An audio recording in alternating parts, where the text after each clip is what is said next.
Endooli tezibaddewo mu bakulembeze b'ekibuga Kampala wakati wa Jennifer Musisi ne Lord Mayor Erias Lukwago. Zaawaliriza Betty Nambooze ne Moses Kasibantu okutwala ensonga zino mu Paalamenti era n'esaba abakulembeze b'ekibuga kino okulabikako eri akakiiko bakannyonnyole.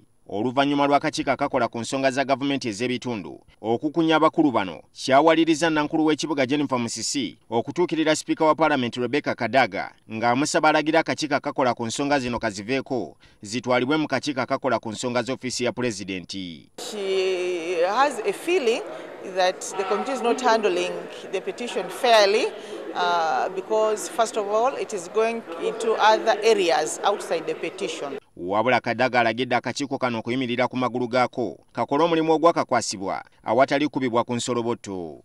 Ssentebe w'akakiiko kano agamba nti okusinziira ku nsonga eziri mu kiwandiiko Musisi kye yaleetedde Sipiika kiraga nti si mumativu ku ngeri ababaka Betty Nambooze ne Moses Kasibante gye bamukuttemu kubanga balimu kyekubiira. So the ED has a view that some members are not handling her and her team fairly. Wabula Paalamenti eragidde Musisi okulabikako eri akakiiko kano awatali kwekwasa nsonga yonna.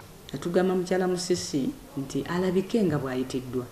Bamuyisa gye n'abakozi bano Nalongo Bifirimbi, Jacob Lukambuzi, Sanula Nagayi nabo tubeetaaga kubanga waliwo ebyabyogerwako mu petition bye balina okunnyonnyola. Kyokka era Kadaga ategeezezza nti KCCA tekyali mu tteeka lya gavumenti z'ebitundu n'olwekyo akakiiko kalina okugenda mu maaso n'omulimu gw'okunoonyereza. The Speaker decided that the Committee of Public Service and Local Government continues hearing the petition and makes a report to present on the floor of Parliament. Abakulu mu KCCA baganya okubaako ne kye boogera ku nsonga eno.